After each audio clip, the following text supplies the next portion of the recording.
Le Parlement européen a voté jeudi le report et l'assouplissement de la loi sur la déforestation, qui imposera des règles strictes aux entreprises important certaines matières premières en Europe.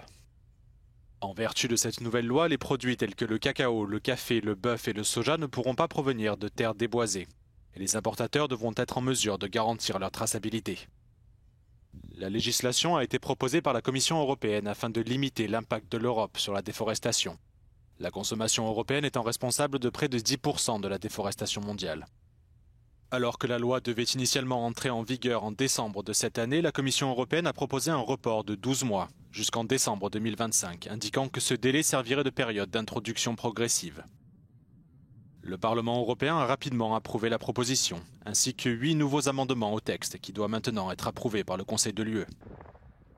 Plusieurs ONG environnementales, dont Greenpeace, ont condamné ces amendements, qu'elles considèrent comme un assouplissement de la loi.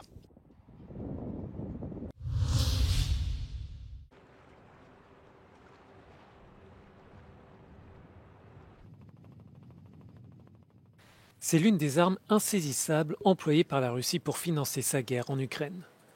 Moscou a recours à une flotte fantôme pour échapper aux sanctions occidentales et exporter son pétrole. Dans une résolution adoptée jeudi, le Parlement européen appelle donc l'Union à agir contre ces navires, souvent vétustes et difficilement traçables, qui passent par les eaux européennes. At about 600 vessels of this so-called shadow fleet are operating mainly in the Baltic Sea and the Black Sea. And this is the reason why they are doing this is circumvention of the sanctions and also this price cap, which was implemented on oil and gas. And Russia is invented such a way to circumvent those issues. Cette flotte permet de contourner les sanctions de l'Union européenne et du G7 imposées en 2022, qui prévoient un plafonnement à $60 le baril de pétrole. Grâce à ces bateaux de l'ombre, la Russie serait en mesure d'exporter 70% de sa production par voie maritime. Les eurodéputés soulignent que cette flotte représente une menace. Pour échapper au radar, les transbordements de pétrole russe s'effectuent sur différents navires en haute mer. Les bateaux désactivent aussi leur système de géolocalisation, autant de stratagèmes qui augmentent les risques de collision et de marée noire. So we call for Euro Commission and the Maritime Safety Agency, first of all, for reinforcement to tackle those vessels and make sure that all the sanctions are applied in all the territories in Europe.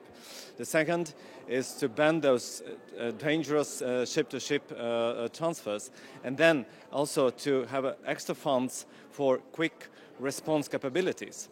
Because every day on every delay will cost billions, and I'm talking about only, of course, the environment catastrophe.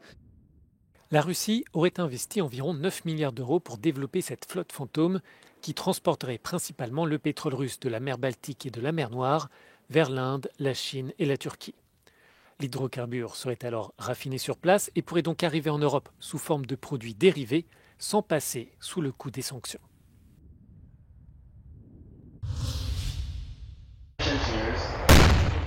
Un char de l'armée canadienne en plein cœur de la Lituanie à quelques kilomètres de la capitale Riga. Il s'agit d'un exercice militaire de l'OTAN qui vient de s'achever et auquel ont participé 3500 soldats issus d'une dizaine de pays comme l'Italie, l'Espagne, le Danemark ou encore la République tchèque. L'objectif, percer les défenses de l'ennemi, récupérer des territoires et surtout améliorer la coordination entre les différentes armées. Cet exercice militaire d'ampleur intervient quelques jours après l'élection de Donald Trump. Une victoire qui interroge les pays membres de l'OTAN sur le degré d'implication des États-Unis dans l'Alliance dans les mois à venir. Le président de la Lettonie et le chef de l'OTAN qui ont assisté à ces exercices militaires se veulent rassurants. I've worked with Donald Trump for 4 years in my previous role as Prime Minister of the Netherlands. And I had a very good working relationship with him. He will do everything needed to defend the United States. And he is well aware that the membership of NATO is part of the defense of the US. Look what is happening at the moment. Ukraine, North Korean soldiers, now being active in Russia and helping Russia with the war effort against Ukraine. The United States has been, is, and I'm completely sure is going to be indispensable partner for Europe, indispensable for European security. But I think that it is very clear that we all need to step up when it comes to our defense and security. Si les pays membres sont inquiets, c'est parce que les États-Unis sont le principal contributeur de l'OTAN. Net zero is a hot topic here at COP29 as we all try to limit global warming. But is it actually technically possible? Well, according to the world's leading scientists, yes it is. The IPCC has shown that not only is it possible, but there are multiple ways to get to net zero. Of course, none of them are easy. However, it is still possible. To reach net zero, you have to drive down your energy use as much as possible. And in Europe, that means reuse, recycle, repurpose, and get planting. Urban trees, for example, already urban trees capture 7 gigatons of carbon dioxide altogether, and every year an additional 400 megatons. So our cities would really benefit from much more big trees and infrastructure. They also bring down energy use. They also help with adaptation, with mental health, better livable cities, increasing property values. Existing technology means that the buildings in those tree-filled cities can be retrofitted so that they become energy producers rather than energy consumers. But there are many sectors such as petrochemicals, steel and cement where it's impossible to operate without emitting CO2 into the atmosphere. So they're going to need to capture that carbon.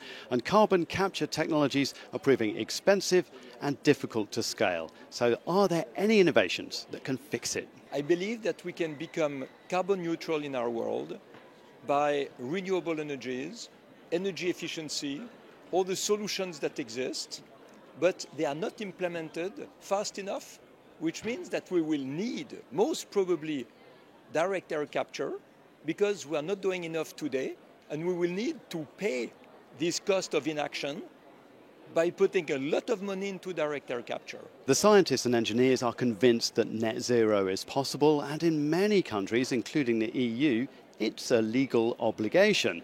However, fossil fuel use is still growing and nobody believes that it's peaked, so we're going to need a huge shift in society as well as technology to get net zero on the road to reality. Jeremy Wilkes at COP29 in Azerbaijan for Euronews. Le Parti républicain obtient la majorité absolue à la Chambre des représentants des États-Unis. La victoire des Républicains en Arizona et en Californie mercredi leur a permis d'obtenir les 218 sièges qui constituent la majorité. Les Républicains avaient auparavant déjà pris le contrôle du Sénat aux démocrates, achevant ainsi leur balayage électoral de la Maison-Blanche et du Congrès. C'est la première fois depuis 2018 que les Républicains ont le contrôle total du Congrès et de la Maison-Blanche. Chamam-lhe a nova revolução industrial das mais de 3.000 empresas que expõem o trabalho aqui na Web Summit Lisboa 2024. A maioria trabalha no setor da inteligência artificial. Põe as máquinas a pensar e a aprender para resolver os problemas da atualidade. Um dos mais prementes é o desmatamento no Brasil. A área afetada equivale a 350 campos de futebol. A AudiChat é uma inteligência artificial que faz o reconhecimento de madeira serrada em tora.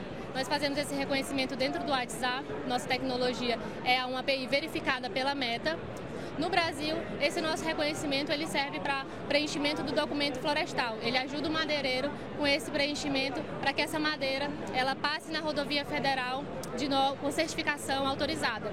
Em Portugal, a gente quer levar para o europeu que compra a madeira do Brasil e ele certifica que essa madeira que chega do Brasil para ele é uma madeira legalizada. Aqui a inteligência artificial facilita a vida de quem gosta de viajar ao aliviar e muito a carteira. Aqui temos um pacote de 4 voos, Lisboa, Malta, Roma, com regresso a Lisboa, e isto ficaria por quanto, mais ou menos? 200 euros. Diz-me 200 euros. Sim, yes, sim. Este pacote de voos, com a trip, nós ficaríamos a saber que custaria quanto, Helena? Então, olha, se fosse já a nossa plataforma, tu conseguirias ver que o preço real é, através da inteligência artificial, ficaria por 66 euros. 4 voos. Nós temos 70 milhões de voos numa base de dados, com comboios também e autocarros. E em tempo real nós criamos combinações com esses dados com um objetivo, que é cozer basicamente aqueles pontos com o objetivo de maximizar a probabilidade de conversão. O software sabe tudo, sabe os preços todos de todas as rotas para todas as cidades do mundo e está ali a criar em tempo real as combinações que temos milhões e milhões de possibilidades que são mais interessantes para ti como utilizador. Na Web Summit também não faltam soluções de mobilidade. Este é um simulador urbano, um modelo híbrido entre um multicóptero e um avião. Vai permitir transportar pessoas e mercadorias de uma forma mais rápida e menos poluente. Poderá vê-lo nos céus dentro de mais ou menos 10 anos.